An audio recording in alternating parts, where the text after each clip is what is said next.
Navigating Modern Manhood, exploring what it means to be a father, a husband, and a man in the 21st century.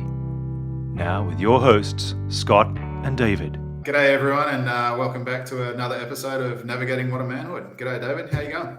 Good, Scott. How are you going today?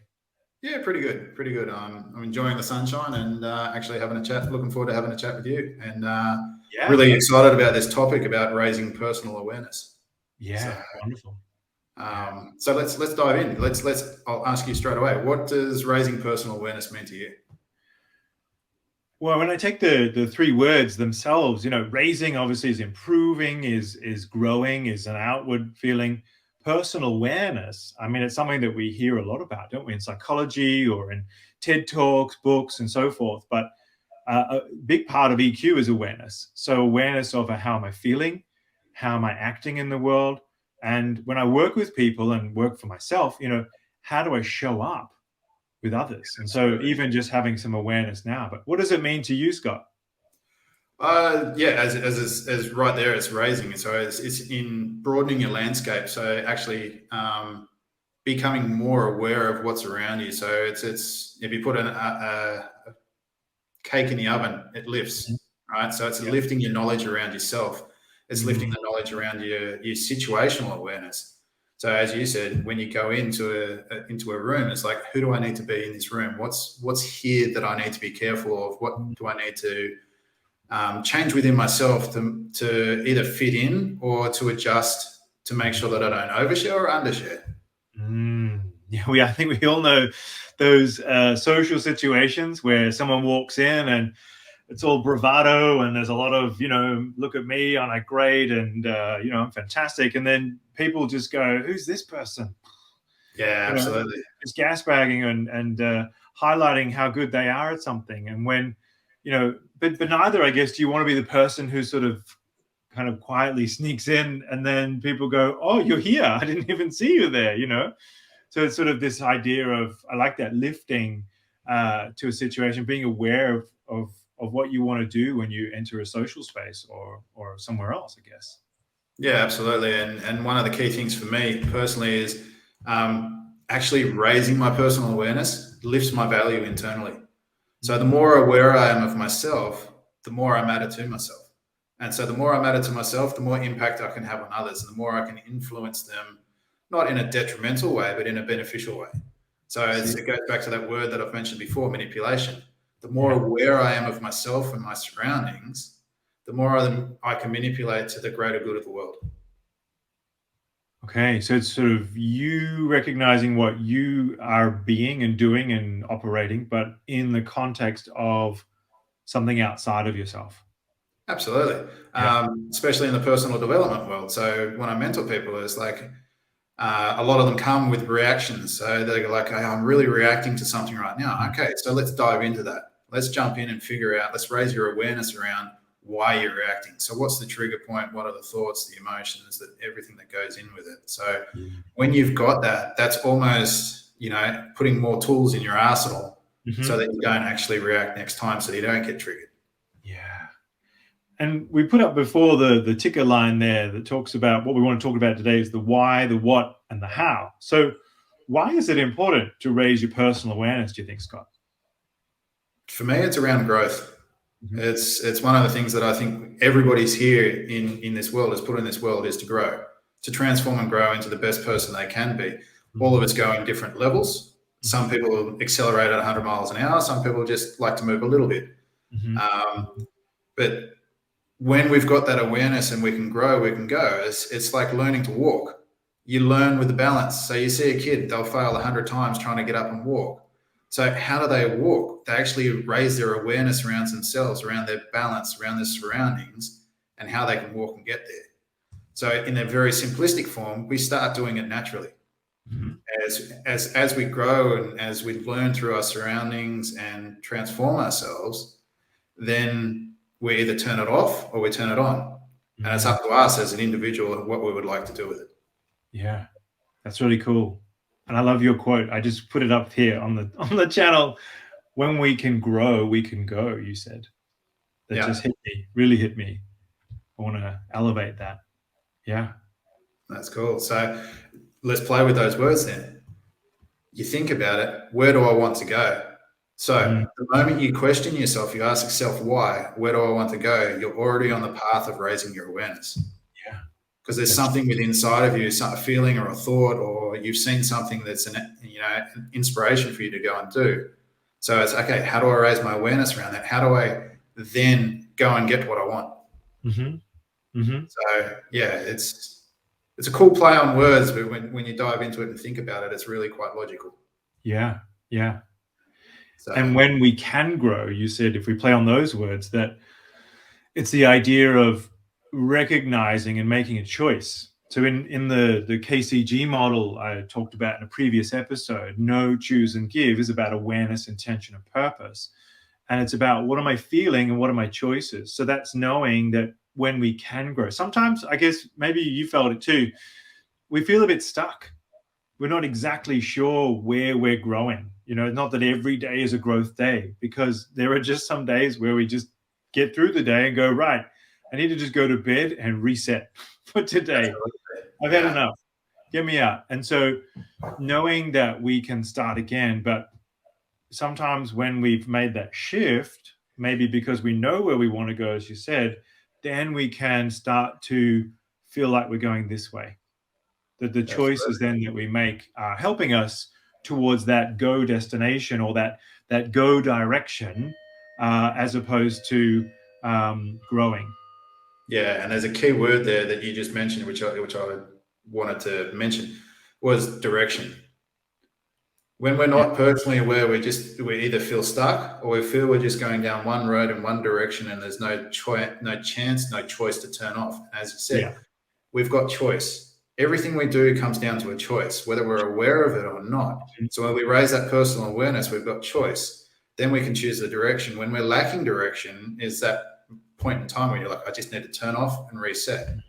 So the ability to say, I need to turn off and reset, then opens avenues, because you drop the clouds, you open the clarity.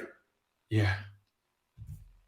So there's another one. I dropped the clouds and opened the clarity. Wow. I can't write fast enough. I'm picking words everywhere for you, but it's and this is the thing. It's without voicing, without having this conversation, an open conversation, we don't get to explore this. It doesn't. It sits in your head. When everything's in your head, it doesn't actually become real. The moment you voice it to somewhere, you write it down, because I know you're into journaling. The moment you write it down, it becomes real. So it's the same thing as a kid. For boys, I would say 90% of us always say, I either want to be a policeman, a fireman, or a ambulance operator, like first aid doctor. So the moment you write it down, it becomes real. Then you start going. The moment you voice it to your parents, I want the toys. So I want to practice playing it. I want the fireman's hat. I want the suit. I want to go Halloween knocking. So it becomes real. That awareness opens the doors. So it's the same as an adult. I want to have kids. I want to have family. I would like a wife. The moment you voice it, it becomes real. You know that there's something inside you asking for more. So if you go on a spiritual level, it's your soul asking for more. If you go on Reiki level as well, like if you think around sports, something's going on with my body, I'm not sure what it is. It's not an injury, and there's something there. So energetically, we dial in and we figure out what it is. So it's about raising awareness so that we can remove the limitations of what goes on within our body, so that we can adapt and move forward. Wow. And adapting is transformation. That's a key thing that I like to see in everybody is when we grow, it's a transformation. And when you look at it as a transformation, it's a movement going forward.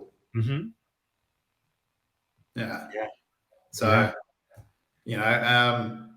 do you think men are adapting enough today? this channel is aimed to help us, younger men navigate being a man. And I think, in my own life, a degree of adaptability is so important. When you're with your spouse and new boundaries are set, you have to adapt. When we get older, Esther Perel was talking about it. She said, I've been married 3 times to the same man. She's been married 30 years. And so she reflected that the people that they were when they started their relationship are not the same people that they are now. And so they've both adapted over many years. And so recommitting in that same moment to say, well, this is a new phase of our relationship, but adapting to the changing nature of work, to the fact that both men and women equally work and primary care give and walk the dog. And there's periods where my wife's going away, and so I'm full-time with the kids and things, stuff that my dad and grandfather would never have to face. And so, but we have to adapt, because if we don't adapt, then where do we end up? Oh, you end up lost, though, I feel. Yeah. But if you look at the different generations, you look at the age groups now too, right? The adaptability of the different age groups. So your Gen Ys, so we go from the baby boomers all the way down to the millennials, Gen Ys, and I don't know what they are now. But Gen Z is the next Gen one. Z, Yeah, there we go. they're the people that are around. My sons are both Gen Z, so they're at the bottom. They're 12 up to about 22, 23 now, Gen Z. But Yeah. So, okay. So let's look at those Gen Zs. They are phenomenal. They'll pick up some modern technology and they'll pick it and just bang, they're gone. Yeah. And it's a whole different learning pattern that they've gone through, especially through their childhood. Yeah. A lot of it now is becoming more indoors. So they want those games. They want to play Fortnite or whatever it is, or Minecraft, and they want to be able to talk with their friends. When I was growing up, it was rugby league stickers, basketball stickers, and get outside in the bush and ride your bike for as much as you can. The moment it got dark, get your ass home, otherwise you're in trouble. Yeah. So, it's adapting to the change of what the world and your environment around you happens. Mm-hmm. So for sure, I think the Gen Zs now, they have greater adaptability to go through, and we can learn a lot from them. I learn a stack from my kids. They are my greatest teachers. Yeah, and they're sponges because they're not locked into a pattern. Yeah. So as we grow old, we get older, and we look at our parents, we look at our grandparents, we look at your uncles and aunts. What happens? So one of the patterns that I've just dealt with, which I wasn't aware of until about 3 weeks ago, was I was running the pattern that I needed to be the sole provider in the family. So it's a family DNA hierarchy thing that's come through. So go back to the early 1900s. The man went off to work, come home, expect dinner on the table, and the kids to be, washed and fed, and that's it. And then see you later, and rinse, repeat, do it again. Yeah. Now it's changed exactly as you said. So the modern day now is both parents are quite commonly working, and it's a sharing thing. So it's adaptability. Where can we go to do it? What's going to happen in our kids' generation? Well, we're yet to find out. No one can predict the future. Yeah. I mean, they might adapt and not even get married. They co-create sort of community family spaces where there are multiple adults looking after multiple children from multiple angles, and everybody is somehow making it work. Yeah. So we're sort of in this cusp period where we're neither the older generation of that sort of fixed hierarchy and neither the fully adapted, and Generation Alpha comes behind the even younger kids, under 12 now, Generation Alpha. And so they really are going to be changing that landscape even more as the generations shift through the 21st century. So, I mean, I guess the why is quite clear for us now. Raising personal awareness is about, we see that it's important because we have to do it now. But what do we do? And how do we do it, do you think? I think there's one key word there, why. The why. When we understand our why, then we get to explore those details. So it's what's involved is to have that childish, inquisitive sense of wonder. So the moment you feel something, why am I feeling this? What's it there for? What's its purpose? So the moment you do that, the moment you ask those questions, you're broadening your horizon. You're expanding your mind to the new possibilities, new ideas that might pop up. Yeah. So, as I said, I was just aware that I was running this old pattern of I had to be the sole provider. Every path that I'd been walking that I could see in my own mind through my lenses was, I'm here, I'm creating a business with my wife. We're doing this all together. I really want her to work. If I have to be the stay-at-home dad, I'm happy to do that. For me, that's not the problem. However, the moment came, it was like, okay, we're doing this together as us, we're going. I could see her moving. And then I was like, wow, I'm really stagnant myself. I'm really good at working us as a team. The moment I was picking on myself was the moment I'm looking at myself as an individual. Okay. As an individual, as a sole provider, it's my job to move and to get the income coming in, to get the business flowing and everything else. I was doing that as a joint venture with my wife. Right. As myself, that DNA pattern of seeing my grandfather do it, my great-grandfather being spoken about doing it, my father doing it, not saying that my mum didn't work, but I'm just saying that he ran that pattern. It was yeah. It's deep. It was deep in my subconscious, and now I really get to play with that. I get to explore it and say, okay, so what's the purpose of that pattern, and how can I use it to my advantage?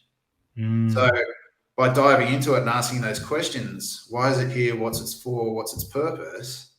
The purpose is actually to get me to move. The purpose is to get me to expose myself, to push myself to the benefit of the business. So the positive consequence is the business that Jazz and I are creating gets uplifted.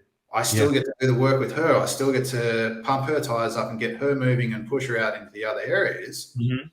I've got to do it myself. So that's where it was sitting there. The purpose of that pattern was sitting there to make sure that I don't stay stuck, that I don't get comfortable in sitting behind her and getting her to promote, getting her to push, and us jointly do it. It's actually to get my ass in gear and move. Yeah. But you're not, well, and I guess once you saw that pattern though, you're not then going into your next conversation with your wife and saying, hey, you're doing too much, I should be doing this. You were using it to spur you to action. Yeah. And and this is where we can use comparison. And a lot of people go negative comparison, and that's sort of where I went. I went into the negative comparison on the individual level. Instead of using it as aspirational, inspirational. Is I can see somebody doing, and this is what I want to do myself. So they've got something brilliant. I'm going to grab that and I'm going to try and achieve that myself. So that I can get there and feel good about myself. So, by doing that, I'm actually putting the importance on myself whilst giving the best benefit of myself to everybody around. So, like that pattern of being the sole provider, you get to provide for the family. You get to role model to the kids that if you wish something in life, you go out and chase it. Doesn't mean you have to do it individually. You can do it jointly. So it's like parents say to the kids, where do you want to go on holiday? Our next holiday, hopefully, is to Africa. So we want to go to Africa. We want to show the kids the animals go on safari and everything else. That's not just a quick, short, easy cash up. Let's go down the coast for the weekend. It's something you have to save for. So, So if you want something that's desirable for you that you really want to achieve, go out and work for it. So on a deeper level, we role model to the kids. If we want something in life, we have to put in the hard work and the effort to get there to do it. The positive consequence is we get the money and the cash in, and then we get to go on holiday and have these unforgettable experiences. And I guess circling back, it starts with raising the possibility of becoming aware of what's possible. Absolutely. You may not have thought about Africa as a family. You ask the kids, Africa comes up. Hey, why not? It's not impossible. Antarctica right now might be more impossible, but only because of restriction.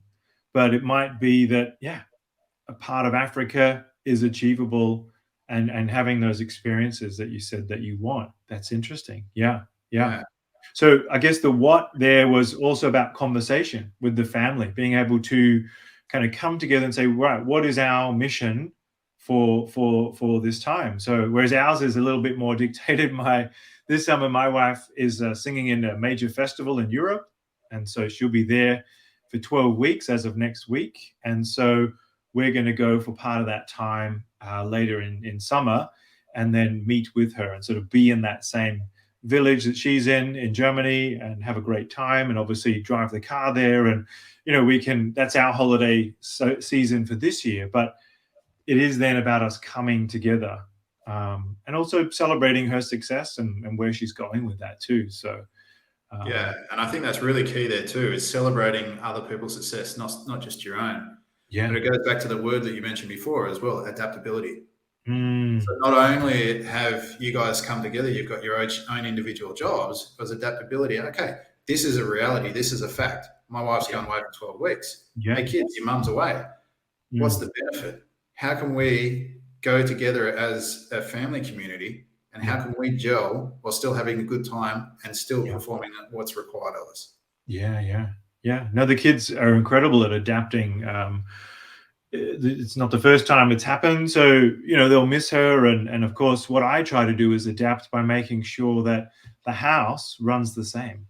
So there's no drop in standard. There's no drop in dad makes dinner like rubbish. No, dad makes good food, and we can still enjoy those things about our routine that we have, of course. But there will be, I guess, moments where we raise that awareness, like, oh, she's not here. We miss her. We wish she were here. But unlike Australia, where she was recently, Germany is a little bit closer to Austria, so it's a nice thing. So before we go, I guess let's think about how, maybe from Reiki, maybe from your experiences, Scott. How can people, raise their awareness? What's something that they could do after watching this or tomorrow? You think that might be helpful? Two key words pop straight into my mind when you ask that is how do we raise our awareness? One is to take responsibility. Mm-hmm. We take responsibility for our lives and our surroundings and what we do, and as it comes down to, as you said before, choice. Mm-hmm. Take responsibility for the choices that we make. Don't project and blame and put it on others. Mm-hmm. And then also at the same time surrender to what's happening. So when you surrender to it, you accept that what's happening. Doesn't mean that it's the right thing that's happening to you, but it's happening for a reason. Mm-hmm. When we surrender to it, we get to ask the question of why, what's the purpose, and everything else. We own the responsibility for it. Mm-hmm. So you're not feeling good. You're feeling energetically drained. Mm-hmm. You feel like you need either a massage or if you're into Reiki and you focus on your energetical levels, that you need a top up. So you take the responsibility to yourself. Okay, I'm going to reach out for support. Mm-hmm. I'm going to ask for the support, and this is what I'm going to ask for. So when you're getting that support, someone's nurturing and caring for you and providing a service that you're after. That allows you to surrender to the situation and get to go inwards. So when you focus inwards, then you get to raise your awareness and go along. Now, also when you reach out for support, you're getting another opinion. Mm-hmm. Right? So there's a saying, I think Anya says it, you can only see as far as your eyes let you. Mm-hmm. So if my binoculars or my glasses, my lenses, let me see this computer screen right in front of me, right? Uh-huh. But you're looking on the other side, you're looking in. So you get to see the back of the screen, you get to give me a different perspective.